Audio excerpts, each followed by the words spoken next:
তো আজকে আমরা শিখব জমি মাপার পদ্ধতি, কিভাবে একটি জমিকে আমরা শতাংশে কিংবা কাঠা বের করতে পারি। তো জমিটা আমরা শতাংশে বের করা প্রথমে শিখবো, তারপর আমরা কাঠায় কিভাবে বের করতে হয় সেটাও শিখবো। তো একটা জমি ধরে নাও তোমার এটা হলো একটা জমি। তো এই জমিটা আমরা একটু নিচে অ্যাঙ্গেলে, কারণ কোনো একটা জমি কিন্তু তুমি একুরেট সমান দৈর্ঘ্য প্রস্থ যেটাই বলো এটা কিন্তু একুরেট থাকবে না। তো জমিটা থাকবে এক এক জায়গায় 6 কোণা 3 কোণা এরকম থাকতে পারে। তো এই জন্য আমরা এই জমিটা নিচে একটু বেঁকা। তো এই জমিটার দৈর্ঘ্য দেওয়া আছে হলো তোমার 60 ফিট, আর আরেক জায়গায় দৈর্ঘ্য দেওয়া আছে 40 ফিট, আর এটার প্রস্থ দেওয়া আছে হলো এই পাশে দেওয়া আছে প্রস্থ 25 ফিট, আর এই পাশে দেওয়া আছে হলো 30 ফিট। তো এই জমিটার দৈর্ঘ্য আমরা অনেকে কিন্তু জানি যে আয়তাকার কোনো একটা জমির যদি ক্ষেত্রফল বের করতে পারি, তো ওটাকে যদি আমরা শতাংশ, যে 1% ইকুয়াল টু এত ফিট, এই ফিট দিয়ে যদি আমরা ভাগ করি তো আমরা পেয়ে যাব শতাংশ আকারে। কিন্তু এই জমিটার কিন্তু আয়তাকার, কিন্তু এটা কিন্তু কোনা এদিক সেদিক আছে, অ্যাকুরেটের একটা ব্যাপার আছে। তো এটা কিন্তু দৈর্ঘ্য ইন্টু প্রস্থ লেখা যাবে না। তো এটার গড় দৈর্ঘ্য গড় প্রস্থ আমাদের বের করতে হবে। তো এটার দেখো দৈর্ঘ্য হলো 60, এটার দৈর্ঘ্য হলো 40। এ জায়গায় যদি আমি দৈর্ঘ্য ইন্টু প্রস্থ উচ্চতা দিয়ে দিই একুরেট ভ্যালু পাবো না। তো এই জন্য আমরা কি করব, এই দৈর্ঘ্যটার আমরা গড় করে নিব, সমান করে নিব। তো এই জন্য আমরা গড় দৈর্ঘ্য আগে বের করি শতাংশ নির্ণয়ের জন্য। গড় দৈর্ঘ্য ইকুয়াল, তো দৈর্ঘ্যটা দিয়ে আছে কি 60 ফিট প্লাস 40 ফিট, এই দুইটা দৈর্ঘ্য দিয়ে আছে দুইটা। তো দুইটা আমরা জানি গড় নির্ণয় করতে হয় কিভাবে, যে দুইটার আমরা গড় নির্ণয় করব, ওই দুইটার যোগফল ভাগ হলো 2 ভাগ 2, কারণ দুইটা দৈর্ঘ্য আমরা যোগ করছি এই জন্য ভাগ 2। এই জায়গায় যদি আমার 6 কোণা জমি থাকতো, তো ওই জমিটার দৈর্ঘ্য যদি 3টা থাকতো, তো ওই 3টা ধরো এই জায়গায় দেওয়া আছে 60 ফিট, এই জায়গায় দেওয়া আছে 40 ফিট, আরেক জায়গায় যদি 30 ফিট, তো ওই 3টাকে যোগ করে 3 দ্বারা ভাগ করতাম। তো এই জায়গায় কি আসে দেখো, 60 আর 40 হলো 100, 100 2 দ্বারা ভাগ করলে 50। তো এটার দৈর্ঘ্য গড় দৈর্ঘ্য আসলো 50 ফিট। এখন এই জমিটার আমরা প্রস্থ, এটা কিন্তু এই জায়গায় দেখো প্রস্থ কিন্তু 30 ফিট, এই জায়গায় আছে হলো 25 ফিট, 5 ফিট এটা বেশি। তো এটার গড় প্রস্থ, এটারও আমরা গড় প্রস্থ নির্ণয় করব। গড় প্রস্থ কি, তো এই জমিটার এখন আমাদের গড় প্রস্থ বের করতে হবে। তো গড় প্রস্থ ইকুয়াল টু কি দেওয়া আছে, এক সাইড আছে 30 আর এক পাশে দেওয়া আছে আমার জমিটার প্রস্থ হলো 25 ফিট। আমরা কিন্তু এই জায়গায় প্রস্থ যোগ করতেছি দুইটা, এই জন্য 2 দ্বারা ভাগ, যদি 3টা প্রস্থ যোগ করতাম তো 3 দ্বারা ভাগ হতো, 4টা যদি যোগ করতাম তো 4 দ্বারা ভাগ হতো। তো এই জায়গায় দেখো আলটিমেটলি আসে, এই দুইটা প্রস্থ যোগ করে 2 দ্বারা ভাগ করলে আসে 27.5 ফিট। তো এখন আমার কি নির্ণয় করা যাবে, ক্ষেত্রফল, কারণ আমরা এটার একুরেট ছিল না, কিন্তু একুরেট করে নিয়েছি যে আলটিমেটলি এই দুইটার যে দৈর্ঘ্য এখন 50 ফিট, এটার হলো প্রস্থ হলো 27.5। এই জন্য এখন আমরা কি নির্ণয় করবো, ক্ষেত্রফল, কারণ আমরা একুরেট দৈর্ঘ্য একুরেট প্রস্থ পাইছি। তো আমরা এখন লিখবো ক্ষেত্রফল কি, দৈর্ঘ্য গুণ প্রস্থ। তো এই যে দৈর্ঘ্য হলো কি পেয়েছি 50 ফিট ইন্টু প্রস্থ কি 27.5, প্রস্থ পাইছে কি 27.5 ফিট। তো দৈর্ঘ্য গুণ প্রস্থ, তো এটা গুণ করলে কি আসে, তো আমরা এখন এই জমিটার কি পেলাম, একুরেট দৈর্ঘ্য একুরেট প্রস্থ পেয়েছে। তো এটা এখন আমরা যদি একুরেট দৈর্ঘ্য এবং প্রস্থ পাই, তো আমরা কি নির্ণয় করতে পারি, ক্ষেত্রফল। তো ক্ষেত্রফল ইন্টু কি লিখতে পারি, দৈর্ঘ্য ইন্টু প্রস্থ। তো আমরা দৈর্ঘ্য পেয়েছি 50, প্রস্থ পেয়েছি 27.5। তো এই দুইটাকে গুণ করলে ক্ষেত্রফল আসে কি 1375 ফিট। আমরা এই জমিটার একুরেট ভ্যালু এখন আমরা পাইলাম। জমিটা যেরকমই দেয়া থাক, এই জমিটার টোটাল জমিটার ক্ষেত্রফল পাইলাম কি 1375 বর্গ ফিট। কারণ ক্ষেত্রফল হইলে দৈর্ঘ্য ইন্টু প্রস্থ যদি আমরা গুণ করি তো সেটা বর্গ হয়ে যায়। তো এই জায়গায় কি হবে, বর্গ ফিট, কারণ এটা আমরা ক্ষেত্রফল বের করছি। তো এই জায়গায় হবে বর্গ ফিট। তো আমরা এই জমিটার ক্ষেত্রফল পাইলাম কি 1375 বর্গ ফিট।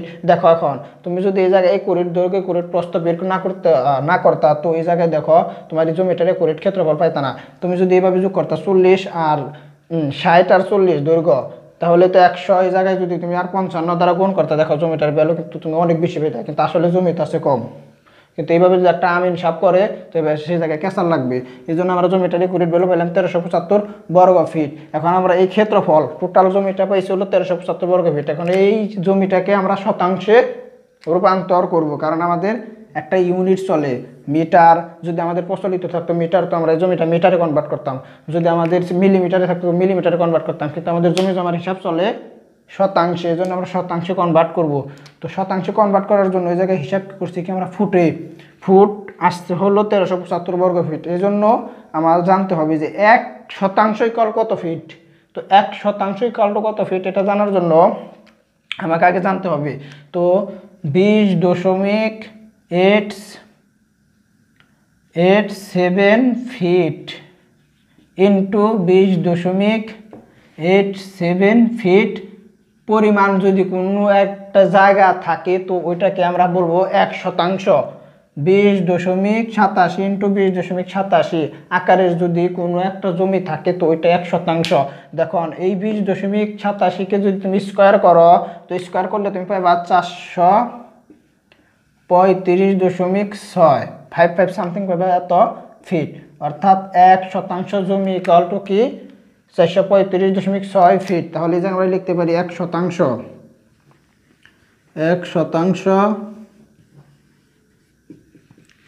ইকুয়াল 435.6 বর্গ ফিট,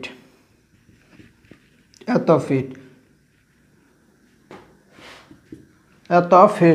তো আমরা কি জানি যে শতাংশ, এই জমিটার টোটাল ক্ষেত্রফল পাইছি 1375 বর্গ ফিট। এখন আমরা জানি 1% ইকুয়াল হলো 435.6 বর্গ ফিট, আর এই 435.6 বর্গ ফিট কিন্তু 1%। এই 435.6 আমরা পাইলাম কি 20.87 আকারের যদি কোনো একটা জমির দৈর্ঘ্য যদি থাকে 20.87, প্রস্থ যদি থাকে 20.87, তো ওই জমিটা হলো 1%। তো 1% ইকুয়াল 435.6 বর্গ ফিট। তো এখন আমরা কি করব, এই টোটাল জমিটা কত শতাংশ আছে এটা আমরা বের করব। তো শতাংশ ইকুয়াল কি আমরা টোটাল জানি কি 1375 পাইছি টোটাল জমিটার ক্ষেত্রফল। তো এই জমিটার ক্ষেত্রফল পাইছি হলো 1375 বর্গ ফিট। তো এটাকে শতাংশ কনভার্ট করতে হলে আমাদের 435.6 বর্গ ফিট দ্বারা ভাগ করলে আমরা এটা কি পাবো শতাংশ। তো 435.6। তো এই 1375কে যদি আমি 435 দ্বারা ভাগ করি তো যে ভ্যালুটা পাবো সেটাই কিন্তু শতাংশ। এই 1375কে 435.6 দ্বারা ভাগ করলে কি আসে তোমার 3.12, মানে তুমি যদি দশমিকের পরে এক ঘটা কত 3.2 শতাংশ, এত শতাংশ। তো এই জমিটা তুমি কত পাইলা, এই জমিটা কত শতাংশ 3.2 শতাংশ। তো এখন আমরা এটা গেল আমাদের শতাংশের হিসাব। যদি কোনো জমির আমরা যদি জমির কিভাবে শতাংশ নির্ণয় করবো, তো আমরা এটাকে আরেকবার সামারাইজ করি।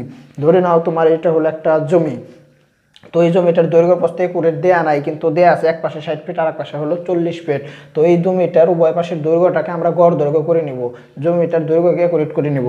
তারপর প্রস্থ দেখো এই পাশে আছে 25, এই পাশে আছে 30, জমিটার প্রস্থের সমস্যা। তো এটাকে আমরা একুরেট প্রস্থ করে নিব, গড় করে নেব এই প্রস্থটা। তো আমরা এখন কি গড় প্রস্থ করার পর আমরা গড় দৈর্ঘ্য গড় প্রস্থ কিন্তু পাবো, গড় দৈর্ঘ্য এবং গড় প্রস্থ করার পর আমরা একুরেটের ক্ষেত্রফল পাবো। তো ক্ষেত্রফলটা পেলাম কি জমিটার 1375 বর্গ ফিট। এখন এই জমিটার টোটাল ক্ষেত্রফল এরিয়া আমরা পেলাম 1375 বর্গ ফিট। এখন এটাকে আমরা শতাংশে কনভার্ট করব। শতাংশে কনভার্ট করতে হলে আমরা জানি 1% ইকুয়াল 435.6 বর্গ ফিট। তো এই টোটাল ক্ষেত্রফলটাকে আমরা 435.6 দ্বারা যদি ভাগ করে দিই তো আমরা যে ভ্যালুটা পাবো সেটা হলো শতাংশ। এই জায়গায় পেয়েছি 3.2 শতাংশ। এখন আমরা অনেক জায়গায় আমরা শতাংশ হিসাব করি না, আমরা করি কাঠার হিসাব। তো কাঠার হিসাব করতে হলে ডিরেক্ট তুমি মনে রাখবা 720 বর্গ ফিট ইকুয়াল হলো 720 ফিট ইকুয়াল হলো তোমার 1 কাঠা। তো আমরা যদি এটাকে শতাংশ হিসাব না করে যে কাঠা হিসাব করি তো আমরা কি জানি 720 বর্গ ফিট ইকুয়াল টু 1 কাঠা। তাহলে আমরা কি জানি যদি আমরা কাঠা হিসাব করি জমিটার তো 720 ফিট ইকুয়াল 1 কাঠা। তো টোটাল জমিটার ক্ষেত্রফল আমরা কি পাইছি 1375 বর্গ ফিট। সব কিছু ঠিক থাকবে, শুধু কনভার্ট করবো কিসে সেটার দিকে আমরা লক্ষ্য রাখবো। শতাংশ হিসাব করলে 435.6 কাঠায় হিসাব করলে 720 দ্বারা আমরা ভাগ করব। তো কাঠার হিসাব করব আমরা। তো 720 দ্বারা যদি আমরা ভাগ করে দেই, ওই জায়গায় কিন্তু তুমি কাঠায় হিসাব করতেছো, কাঠা কিন্তু তোমাকে বোঝার সুবিধাতে আমি জায়গায় কাঠা লিখলাম। তো 1375 ভাগ 720 বের করলে তোমার আসে হলো 1.90 দশমিকের পর তুমি যদি 2 ঘর নাও তো 90 এত কাঠা, এত কাঠা। এটা কিন্তু কাঠার হিসাব।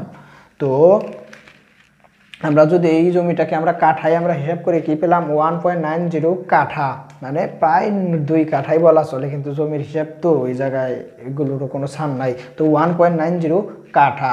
তো এই জমিটা আমরা কি দুইটা বা ইউনিটে আমরা কনভার্ট করলাম। একটা হলো শতাংশ, শতাংশ যদি বলে তো 435.6 দ্বারা আমরা ভাগ করব, কাঠায় বললে আমরা 720 দ্বারা ভাগ করব। তো এই জমিটা শতাংশে পেয়েছিলাম আমরা 3.2, কাঠায় পেলাম 1.90। তো আমাদের এই ভিডিওটি আজকে এই পর্যন্তই। এই ভিডিওটা যদি ভালো লেগে থাকে তো বেশি বেশি শেয়ার করবে। পরবর্তীতে এরকম আরও নতুন নতুন ভিডিও পেতে পাশে থাকা বেল আইকনটা অন করে রাখবে। ততক্ষণ পর্যন্ত সকলে সুস্থ থাকো, ভালো থাকো। দেখা হচ্ছে আগামী পর্বে। আল্লাহ হাফিজ।